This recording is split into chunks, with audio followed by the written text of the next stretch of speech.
Lukas pasal 12, hari Sabtu tanggal 29 November 2025.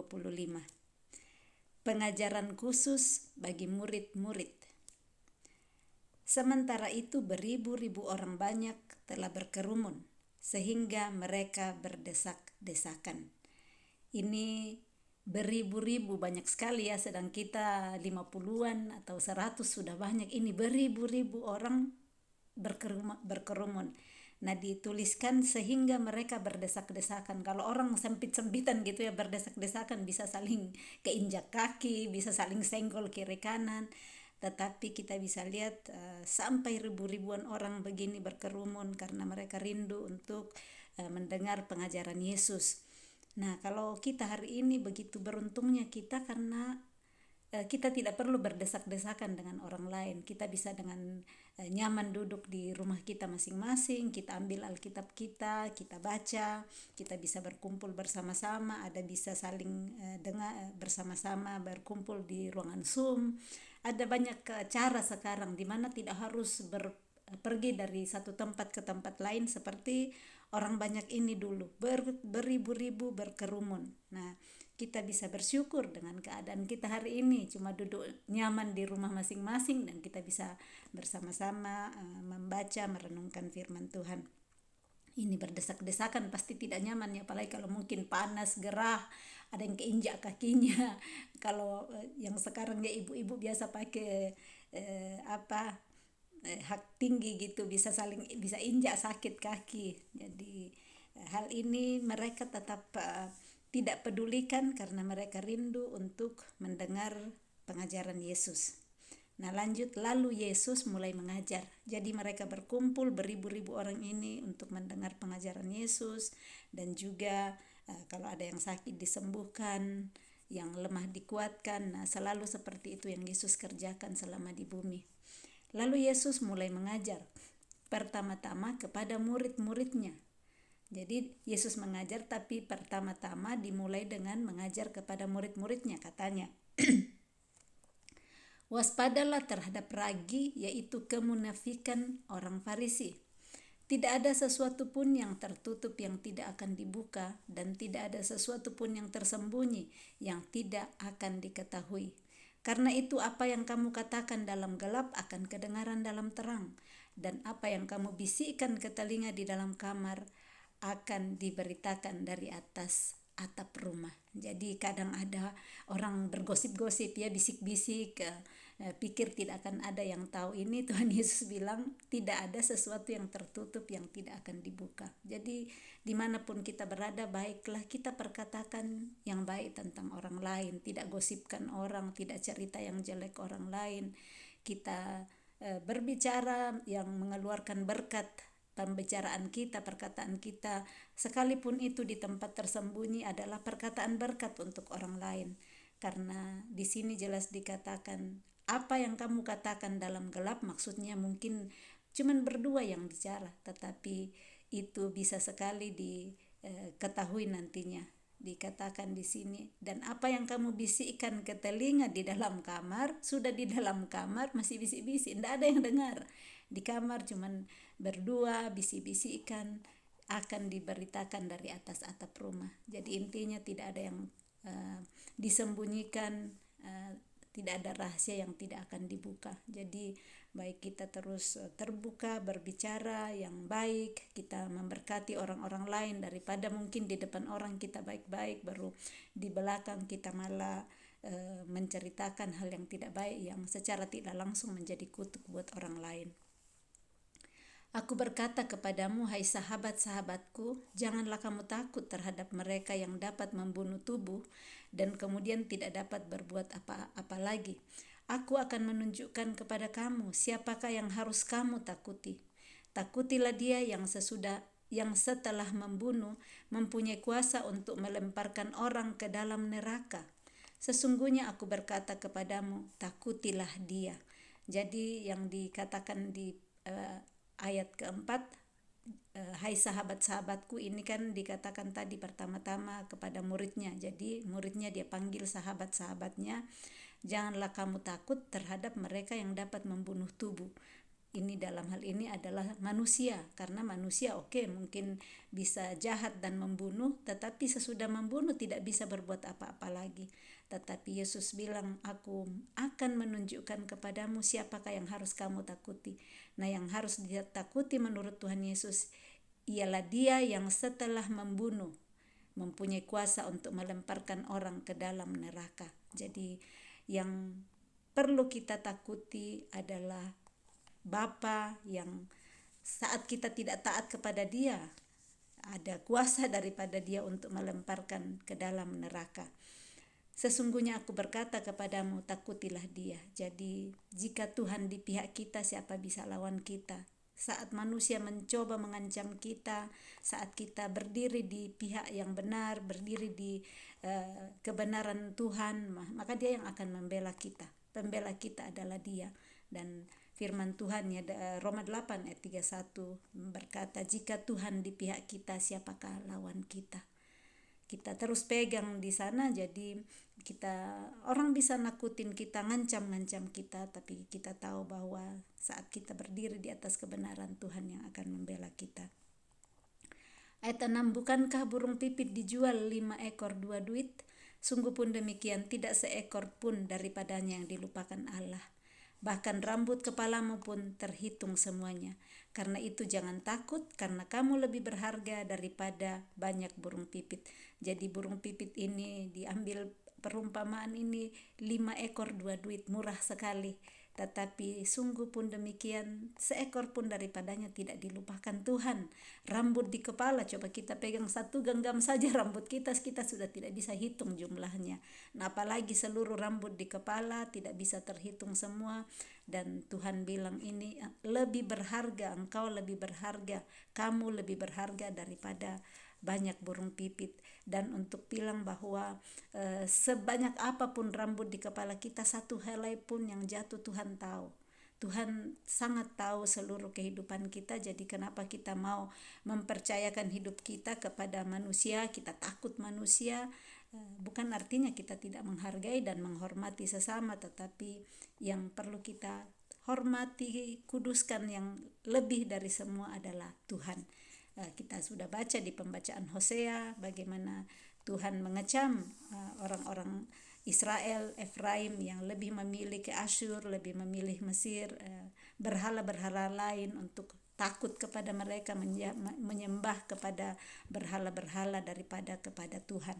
Nah, ini Tuhan bilang bahwa takutilah Dia, dan Dia sangat perhatian, Dia sangat mengetahui dan mengasihi kita.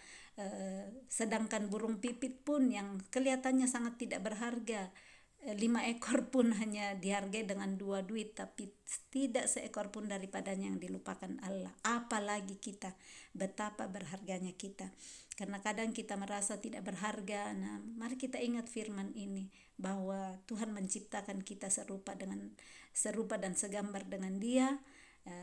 Dia ambil perumpamaan ini, burung pipit, kita jauh-jauh lebih berharga daripadanya.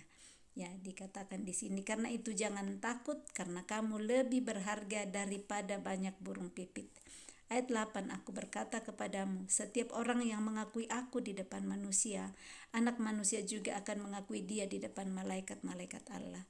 Tetapi barang siapa menyangkal aku di depan manusia, ia akan disangkal di depan malaikat-malaikat Allah. Menyangkal Tuhan dalam hal ini bukan hanya di depan orang berkata, iya saya orang Kristen, saya percaya Yesus. Bukan cuma mengatakan begitu, tetapi menyangkal dalam hal mungkin orang mengajari kita untuk mencuri, kita ikut-ikutan juga. Itu sudah menyangkal Yesus. Kalau kita tahu bahwa perbuatan itu melanggar, tidak berkenan kepada Tuhan, dan kita ikut juga orang lain yang mengajak-ngajak kita, itu sudah satu bukti bahwa kita tidak mengakui Dia di depan manusia. Tapi saat kita berdiri di atas kebenaran, saya tidak mau melakukan seperti yang mereka katakan, sekalipun menurutnya mungkin baik, tapi kita berdiri di atas kebenaran, di sanalah kita mengakui Dia sebagai Tuhan dan Allah kita. Jadi melalui perbuatan-perbuatan kita mungkin bilang saya bohong saja, tetapi justru di sanalah kita mengakui Tuhan saat kita tidak mau berbohong. Bukan hanya dalam hal berkata saya percaya Tuhan, tetapi dari apa yang kita lakukan, perbuatan kita yang membuktikan bahwa kita mengakui Dia di depan orang lain. Ayat 9, tetapi barang siapa menyangkal aku di depan manusia, ia akan disangkal di depan malaikat-malaikat Allah. Setiap orang yang mengatakan sesuatu melawan anak manusia, ia akan diampuni. Tetapi barang siapa menghujat Roh Kudus, ia tidak akan diampuni. Apabila orang menghadapkan kamu kepada majelis-majelis atau kepada pemerintah-pemerintah dan penguasa-penguasa, janganlah kamu khawatir bagaimana dan apa yang harus kamu katakan untuk membela dirimu. Sebab pada saat itu juga Roh Kudus akan mengajar kamu apa yang harus kamu katakan. Jadi ini bagian Roh Kudus ya, saat kita terima Yesus dalam hidup kita, Roh Kudus ada, hadir bersama-sama. Nah, Roh Kudus inilah yang tinggal terus bersama-sama dengan kita, yang menuntun kita, mengajari kita segala sesuatu.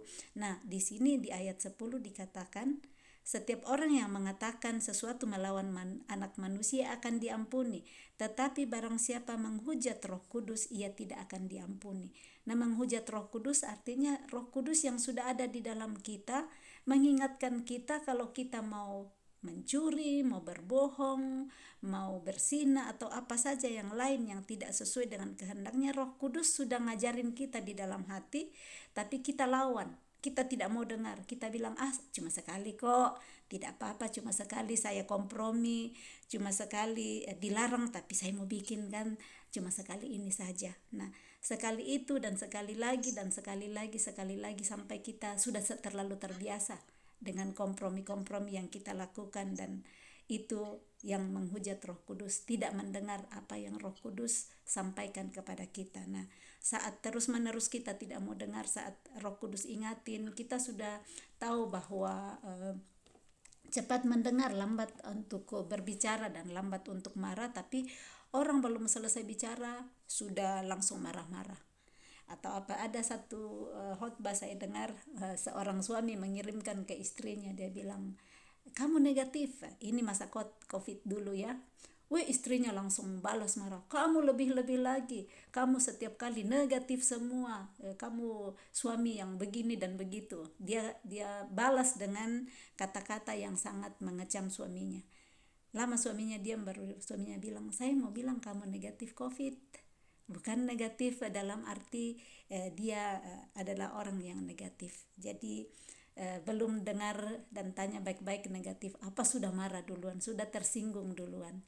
Nah, hal seperti ini supaya kita cepat untuk dengar baik-baik dulu, supaya kita tidak langsung marah-marah atau malah melawan. Nah, kan Roh Kudus sudah ajarin kita, jangan kamu kalah terhadap kejahatan, kalahkanlah kejahatan dengan kebaikan. Orang yang tidak baik kita balas dengan kebaikan. Nah, apalagi yang seperti itu, bukan bermaksud suaminya menuduh dia negatif, cuma mau memberi info, tes kamu waktu zaman COVID dulu itu tes kamu negatif, tapi dia langsung marah. Nah, jadi ini yang kita bisa belajar untuk menahan diri. Saat kita bisa menahan diri, kita menghasilkan buah roh, pengendalian diri, kita bisa menjadi orang yang sabar. Nah, ini juga dikatakan bahwa jangan khawatir saat dihadapkan kepada majelis-majelis atau pemerintah-pemerintah atau penguasa. Nah, kita pun bisa dihadapkan kepada situasi-situasi dalam hidup. Kalau kita terus berdiri melakukan kebenaran ya, kalau memang kita tahu bahwa kita tidak lakukan yang salah, peraturan-peraturan yang ada kita taati, ya tidak usah khawatir. Dibilang di sini jangan kamu khawatir bagaimana dan apa yang harus kamu katakan untuk membela diri. Biasanya kan kalau ada situasi kita sudah pikir, bikinkan skenario, nanti saya akan bela diri begini ya. Apalagi kalau memang salah, iya kenapa kamu tadi terlambat? Iya saya terlambat karena macet sekali di jalan, karena ada kecelakaan atau ada apa. Bahkan menyusun cerita yang tidak benar. Tetapi kalau memang terlambat, udah usahakan 1 jam sebelumnya keluar dari rumah, tapi betul-betul di jalan mungkinkah ada betul kecelakaan atau ada hal-hal yang membuat bisa terlambat. Nah, itu pastilah Roh Kudus yang akan mengajar di situ untuk mengatakan yang sebenarnya. Tetapi kalau kita berusaha terus menyusun kata-kata untuk membela diri, disinilah yang tidak pada tempatnya. Nah, di ayat 12 dikatakan, sebab pada saat itu juga Roh Kudus akan mengajar kamu apa yang harus kamu katakan. Kadang ada di dalam hidup ya, kita bilang, Tuhan saya mau bicara apa atau mau bilang apa. Nah, tinggal minta Roh Kudus, tolong saya, apa yang engkau mau saya katakan. Dan di sini ada janji ayat 12. Gampang ini kalau kita mau hafal ya, Lukas 12 ayat 12, sebab pada saat itu juga Roh Kudus akan mengajar kamu apa yang harus kamu katakan. Tidak usah kita susun kata-kata dulu, karena saat ada di depan, Roh Kudus yang akan mengajari kita saat itu juga. Jadi jangan mengadakan menyusun kalimat untuk pembelaan diri, apalagi kalau memang kita salah ya, mengaku kalau memang ya maaf saya salah karena saya terlambat keluar dari rumah sehingga saya lambat. Tetapi kalau sudah mengusahakan yang terbaik dan tetap dalam keadaan lambat, pastilah bos akan menerima juga. Atau situasi-situasi yang lainnya, ada banyak hal yang membuat kita selalu berusaha untuk membela diri kita, tetapi saat kita diam saja, kita dengar dan Roh Kudus ngajar kita bagaimana cara menjawab, nantinya orang malah tidak akan senang kalau kita membela diri ya, karena orang akan tahu pembelaan diri. Tapi kalau kita jujur, kita katakan yang sebenarnya, semua itu akan lebih aman. Perikop kedua, orang kaya yang bodoh. Seorang dari orang banyak itu berkata kepada Yesus, Guru, katakanlah kepada saudaraku supaya ia berbagi warisan dengan aku. Jadi di antara ribuan orang banyak ini ada yang bicara sama Yesus, kasih tahu ini saudaraku supaya ia bagi warisan. Ya, mungkin orang tua mereka sudah meninggal dan dia mau warisan dibagi. Ayat 14, tetapi Yesus berkata kepadanya, Saudara, siapakah yang telah mengangkat aku menjadi hakim atau pengantara atas kamu? Katanya lagi kepada mereka, Berjaga-jagalah dan waspadalah terhadap segala ketamakan, sebab walaupun seorang berlimpah-limpah hartanya, hidupnya tidaklah tergantung daripada kekayaannya itu. Jadi ada yang minta Yesus untuk minta kepada saudaranya bagi warisan. Nah, Yesus langsung memberitahu. Yesus tidak ambil posisi di situ. Oh iya, saya sudah dipilih jadi hakim di sini. Malah senang kan? Biasa kita senang kalau ditaruh di posisi demikian. Yesus bilang, siapa yang telah mengangkat aku menjadi hakim atau pengantara atas kamu? Ya maksudnya kamu bereskanlah bersama-sama dengan saudaramu, bukan saya yang harus urus itu. Tidak semua harus diminta kepada Yesus untuk urus hal-hal yang demikian. Dan yang paling Yesus bilang, berjaga-jagalah dan waspadalah terhadap segala ketamakan. Kalau ada warisan ya dibagi. Warisan dibagi sesuai dengan jalan-jalan yang sudah tepat di situ. Bukan ada yang mau tamak, yang mau ambil lebih, sementara yang lain tidak mendapat bagian. Karena Yesus bilang, walaupun seorang berlimpah-limpah hartanya, hidupnya tidaklah tergantung daripada kekayaannya itu. Jangan mengandalkan kekayaan, karena walaupun berlimpah harta, hidup tidak tergantung di situ. Ayat 16, kemudian ia mengatakan kepada mereka suatu perumpamaan, katanya, ada seorang kaya, tanahnya berlimpah-limpah hasilnya. Ia bertanya dalam hatinya, apakah yang harus aku perbuat? Sebab aku tidak mempunyai tempat di mana aku dapat menyimpan hasil tanahku. Lalu katanya, inilah yang akan aku perbuat. Aku akan merombak lumbung-lumbungku dan aku akan mendirikan yang lebih besar, dan aku akan menyimpan di dalamnya segala barang dan segala gandum dan barang-barangku. Sesudah itu aku akan berkata kepada jiwaku, jiwaku, ada padamu banyak barang, tertimbun untuk bertahun-tahun lamanya. Beristirahatlah, makanlah, minumlah, dan bersenang-senanglah. Tetapi firman Allah kepadanya, hai engkau orang bodoh, pada malam ini juga jiwamu akan diambil daripadamu. Dan apa yang telah kau sediakan, untuk siapakah itu nanti? Demikianlah jadinya dengan orang yang mengumpulkan harta bagi dirinya sendiri, jikalau ia tidak kaya di hadapan Allah. Ini perumpamaan yang sudah sering kita dengar ya. Tuhan Yesus mengumpamakan ini, seorang yang hanya memikirkan dirinya sendiri, aku. Begitu banyaknya dia hanya berkata aku di sini. Dari ayat 17 itu sudah ada aku, apakah yang harus aku perbuat, sebab aku tidak mempunyai tempat di mana aku dapat menyimpan hasil tanahku. Baru satu ayat sudah 4 kali dia mengatakan aku. Keegoisannya hanya memikirkan dirinya, dia mampu, dia simpan banyak sekali harta, jadi sudah banyak sekali hartanya, tetapi ternyata makin banyak hasilnya, melimpah. Dan dia bilang, bagaimana caranya supaya saya bisa simpan semua? Dia rombak lumbung-lumbungnya, dia dirikan yang lebih besar untuk simpan segalanya di dalam di segala gandumnya dan barang-barangnya. Jadi maksudnya ya Tuhan kasih berkat seperti itu bukan untuk ditimbun sendiri, tambah rumah, bangun rumah di mana-mana, beli mobil banyak, bikin investasi. Nah, daripada begitu dia bisa berbagi kepada orang-orang yang membutuhkan. Dia hanya memikirkan, ya nanti sesudahnya aku berkata kepada jiwaku, jiwaku ada padamu banyak barang, tertimbun untuk bertahun-tahun lamanya. Beristirahatlah, makanlah, minumlah, dan bersenang-senanglah. Dia pikir dia akan tenang puluhan tahun di depan, karena yang dia cuma cari adalah kekayaan di bumi, yang dia pikir dia bisa sudah tenang dan tentram.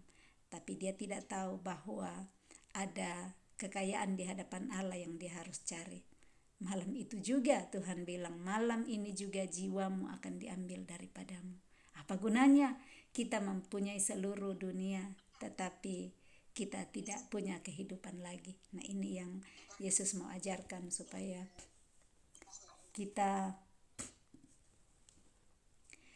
tetap hanya mencari kaya di hadapan Allah. Kaya di hadapan Allah bukan artinya kita juga tidak mencari nafkah untuk hidup di dunia, karena kita juga masih hidup di dunia. Tapi jangan kita pikir saat harta sudah tertimbun kita tinggal istirahat, makan minum, bersenang-senang, karena kita tidak tahu kapan waktunya Tuhan panggil kita. Biarlah kita pakai semua apa yang Tuhan berikan, bukan hanya harta, tetapi kehidupan kita adalah untuk kaya di hadapan Dia. Berikut hal kekhawatiran. Yesus berkata kepada murid-muridnya, karena itu aku berkata kepadamu, janganlah khawatir akan hidupmu, akan apa yang hendak kamu makan, dan janganlah khawatir pula akan tubuhmu, akan apa yang hendak kamu pakai. Sebab hidup itu lebih penting daripada makanan, dan tubuh itu lebih penting daripada pakaian. Jadi yang tadi orang kaya yang tadi itu, dia bilang aku tidak usah khawatir lagi, sudah tertimbun semua. Tetapi ternyata nyawanya malam itu juga diambil. Nah, makanya Yesus berkata kepada murid-muridnya, jangan khawatir akan hidupmu. Terlalu sering kita khawatir hidup kita ya. Besok mau makan apa ya? Sudah tidak ada ini lagi. Saya mau ke sini mau pakai apa ya? Banyak sekali yang kita pasang kekhawatiran dalam hidup kita. Tapi coba deh kita lihat kembali ke belakang. Yang hidup kita kemarin saja, hidup kita minggu lalu, hidup kita bulan lalu, tahun lalu, yang kita khawatirkan itu selalu Tuhan ada jalan keluar yang Tuhan kasih. Selalu Tuhan buka jalan, sekalipun sebelumnya kita udah khawatir sekali. Makanya yang ini Tuhan bilang, jangan khawatir akan hidupmu, akan apa yang hendak kamu makan, dan janganlah khawatir pula akan tubuhmu, akan apa yang hendak kamu pakai. Yang Tuhan mau bilang, bersyukurlah yang ada padamu hari ini. Apalagi kita masih ada beras, masih ada lombok, masih ada ikan, masih ada telur, masih ada semua.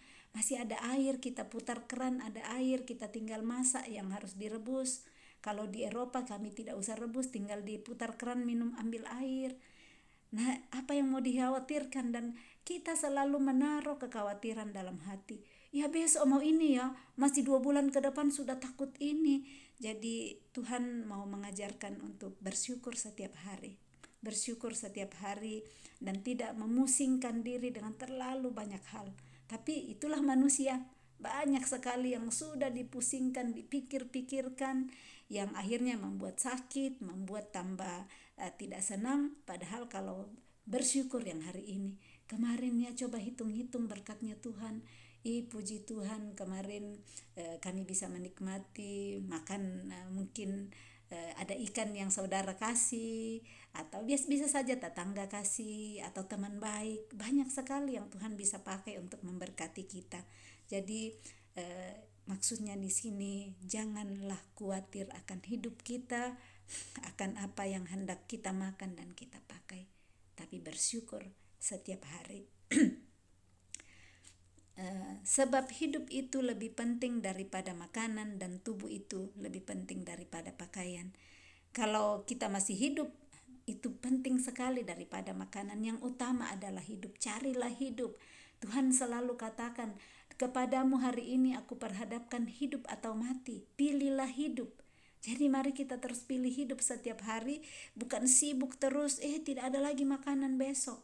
Percayalah, saat kita berusaha, Tuhan selalu kasih jalan untuk ada makanan lagi. Untuk pakaian, cari terus mau beli pakaian yang baru, atau tidak pernah puas yang kita punya. Bersyukurlah, karena tubuh lebih penting daripada pakaian.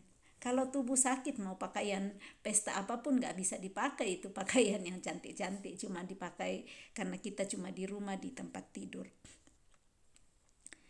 Ayat 24, perhatikanlah burung-burung gagak yang tidak menabur dan tidak menuai dan tidak mempunyai gudang atau lumbung, namun demikian diberi makan oleh Allah. Betapa jauhnya kamu melebihi burung-burung itu. Ini Tuhan pakai lagi burung gagak, tadi burung pipit. Tuhan pakai burung-burungan untuk mengajari kita. Ini burung gagak tidak menabur, tidak menuai, tidak punya gudang dan lumbung, tidak kerja, tidak terima gaji, tapi diberi makan oleh Tuhan. Nah, apalagi yang kita khawatirkan? Tapi kita selalu khawatir. Tapi jangan sampai kita bilang, ya Tuhan sudah bilang gini, saya tidak bikin apa-apa saja deh, kan Tuhan sudah janji. Tetap kita berusaha melakukan bagian kita, tetapi jauhkan khawatir. Tuhan selalu punya cara tolong kita.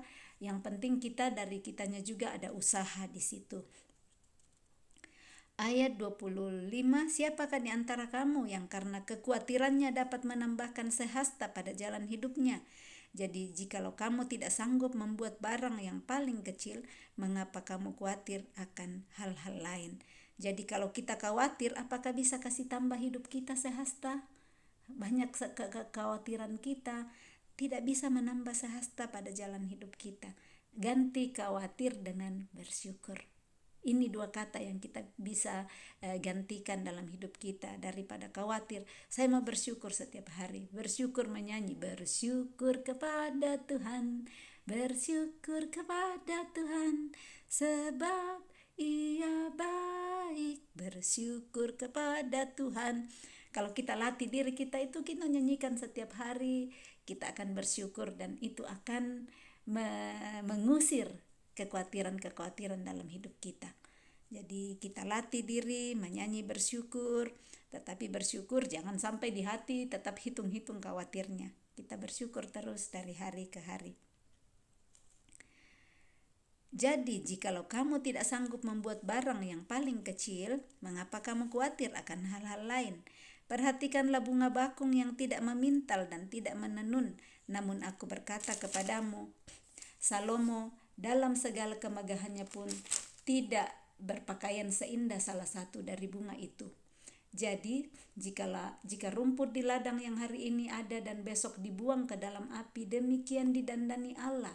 Terlebih lagi kamu, hai orang yang kurang percaya. Jadi janganlah kamu mempersoalkan apa yang akan kamu makan atau apa yang akan kamu minum, dan janganlah cemas hatimu. Semua itu dicari bangsa-bangsa di dunia yang tidak mengenal Allah. Akan tetapi Bapamu tahu bahwa kamu memang memerlukan semuanya itu. Tetapi carilah kerajaannya, maka semuanya itu akan ditambahkan juga kepadamu. Janganlah takut, hai kamu kawanan kecil, karena Bapamu telah berkenan memberikan kamu kerajaan itu. Juallah segala milikmu dan berikanlah sedekah. Buatlah bagimu pundi-pundi yang tidak dapat menjadi tua, suatu harta di sorga yang tidak akan habis, yang tidak dapat didekati pencuri, dan yang tidak dirusakkan ngengat. Karena di mana hartamu berada, di situ juga hatimu berada. Jadi Tuhan tadi pakai perumpamaan burung pipit, burung gagak, ini dipakai lagi bunga bakung di padang, tidak memintal, tidak menenun. Tetapi Tuhan bilang, Salomo pun dalam segala kemegahannya tidak berpakaian seindah daripada bunga itu. Nah, jika ini rumput bunga di padang yang hari ini ada, besok dibuang ke dalam api, sangat dipercantik oleh Tuhan, didandani oleh Tuhan, terlebih lagi kita. Nah, Tuhan Yesus tekankan di sini, hai kamu, hai orang-orang yang kurang percaya. Tuhan mau mengajak kita untuk semakin mempercayai Dia. Mempercayai Dia dengan segala penyertaannya, tidak usah pusing mempersoalkan apa yang akan aku makan, apa yang aku akan minum. Ini diulang lagi, Yesus ulang-ulang tentang makan dan minum, dan dibilang, janganlah cemas hatimu. Jangan cemas hati, apa yang aku akan makan besok, apa yang akan aku minum besok. Coba lihat, sudah pernahkah betul-betul kita tidak pernah makan? Kalau memang butuh makan, sudah pernahkah saudara mengalami betul-betul mau makan dan tidak ada satu biji beras pun lagi yang dimakan? Coba kita akui bahwa benar Tuhan, tidak pernah dalam hidupku saya mengalami namanya tidak dapat makan, mau minum tidak ada minum. Supaya kita tahu bersyukur dan tidak cemas lagi mau makan apa besok, mau minum apa besok. Karena Tuhan sediakan saat kita mau berusaha juga. Kita tidak tinggal di dalam kecemasan-kecemasan kita. Nah, yang Tuhan katakan, carilah kerajaannya, maka semuanya itu akan ditambahkan kepadamu. Semua makanan, minuman dicari bangsa-bangsa di dunia yang tidak mengenal Allah. Orang dari pagi sampai malam kerja. Ada lagu ya, apa yang dicari orang uang, apa yang dicari orang siang malam pagi petang, uang. Orang sudah tidak kasih waktu lagi untuk cari Tuhan. Cuma uang yang dikejar karena takut tidak makan, takut tidak minum. Jadi mari kita kejar Tuhan, cari Tuhan dengan segenap hati, berusaha sungguh-sungguh mengenal Tuhan, kata Hosea, supaya kita cari kerajaannya, yang lain-lain Dia tambahkan. Cari kerajaannya bukan artinya cuma baca Alkitab tiap hari, tidak bikin apa-apa yang lain. Kita lakukan bagian kita jujur di pekerjaan, kita hargai otoritas kita, dan Tuhan akan melimpahkan apa yang kita butuhkan. Kewaspadaan, hendaklah pinggangmu tetap berikat dan pelitamu tetap menyala. Dan hendaklah kamu sama seperti orang-orang yang menanti-nantikan tuannya yang pulang dari perkawinan, supaya jika ia datang dan mengetuk pintu, segera dibuka pintu baginya. Berbahagialah hamba-hamba yang didapati tuannya berjaga-jaga ketika ia datang. Aku berkata kepadamu, sesungguhnya ia akan mengikat pinggangnya dan mempersilahkan mereka duduk makan, dan ia akan datang melayani mereka. Dan apabila ia datang pada tengah malam atau pada dini hari dan mendapati mereka berlaku demikian, maka berbahagialah mereka. Orang yang berjaga-jaga setiap waktu, mengikat pinggang ya. Ikat pinggang fungsinya supaya celana tidak melorot. Biasa kalau celana kebesaran melorot jatuh kalau nggak pakai ikat pinggang. Jadi supaya kita tetap berikat pinggangkan kebenaran, berikat pinggangkan. Di situ setiap kebenaran kita pakai menjadi nilai-nilai kita. Ada kebenaran Tuhan yang akan terus menjaga kita, supaya saat Dia datang, Dia mendapati kita setia, dan dikatakan berbahagialah mereka. Ayat 39, tetapi ketahuilah ini, jika tuan rumah tahu pukul berapa pencuri akan datang, ia tidak akan membiarkan rumahnya dibongkar. Hendaklah kamu juga siap sedia, karena Anak Manusia datang pada saat yang tidak kamu sangkakan. Mari kita terus berjaga-jaga. Kita tidak tahu kapan waktu Tuhan datang memanggil kita. Mungkin kita masih sehat-sehat hari ini, kita tidak tahu waktu Tuhan tiba besok. Kata Petrus, Tuhan, kamikah yang Engkau maksudkan dengan perumpamaan itu, atau juga semua orang? Jawab Tuhan, jadi siapakah pengurus rumah yang setia dan bijaksana yang akan diangkat oleh tuannya menjadi kepala atas semua hambanya untuk memberikan makanan kepada mereka pada waktunya? Berbahagialah hamba yang didapati tuannya melakukan tugasnya itu ketika tuannya itu datang. Aku berkata kepadamu, sesungguhnya tuannya itu akan mengangkat dia menjadi pengawas segala miliknya. Dipercaya, keuangan dipercayakan, miliknya dipercayakan. Kita ingat Yusuf bagaimana dipercaya Potifar. Nah, akan dipercaya kalau orang yang setia melakukan tugasnya dengan baik, jujur, dia akan dipercaya menjadi pengawas segala miliknya. Milik Tuhan yang dipercayakan kepada kita selama kita masih di bumi.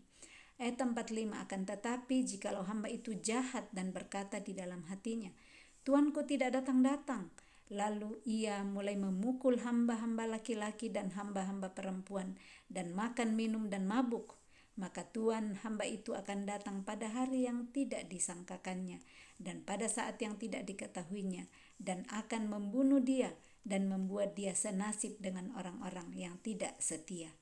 Adapun hamba yang tahu akan kehendak tuannya, tetapi yang tidak mengadakan persiapan atau tidak melakukan apa yang dikehendaki tuannya, ia akan menerima banyak pukulan.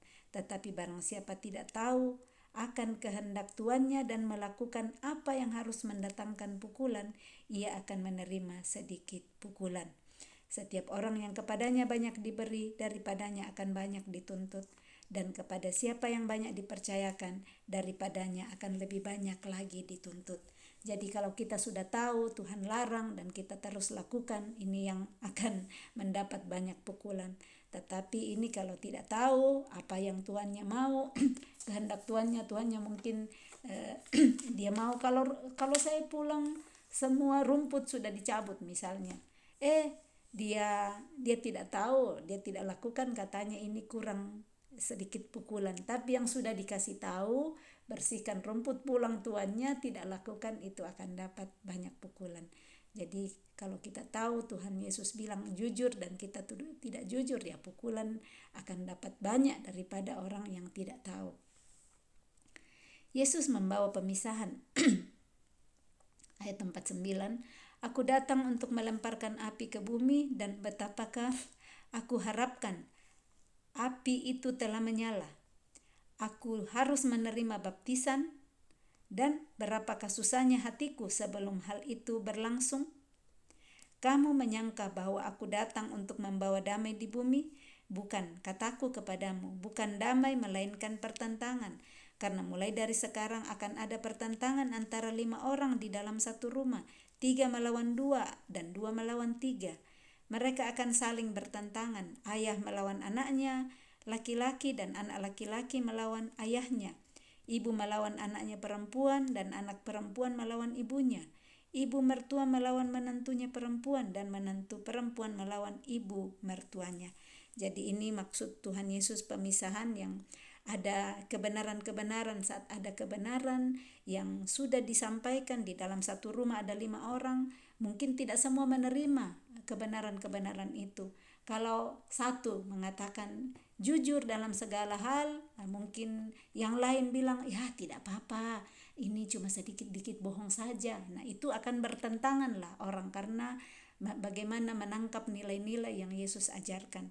Tetapi kalau dalam satu rumah pengajaran Yesus datang, diajar jujur, dan kepala rumah tangga mengajarkan kepada seisi rumahnya, kepada istri, kepada anak-anaknya, jujur, tidak bohong, tidak mencuri, lakukan yang benar, dan semua bersatu, semua ikut otoritas, yaitu kepala rumah tangga yang sudah dipercayakan, maka di dalam rumah pasti ada damai. Tetapi kalau contoh juga kepala rumah tangga bilang jangan rokok kepada anak-anaknya, tapi dia sendiri yang merokok, akan ada pertentangan, karena anaknya akan bilang, saya disuruh tidak merokok tapi papa sendiri yang merokok. Akan ada seperti itu. Atau dibilang jangan judi, tapi papa sendiri yang judi. Jadi itu yang akan membuat pertentangan. Tapi akan ada damai saat di dalam rumah, seisi rumah bersatu hati mendengar apa yang Tuhan ajarkan. Apalagi kalau orang tua yang memberikan keteladanan kepada anak-anak, akan ada damai pastinya dalam rumah.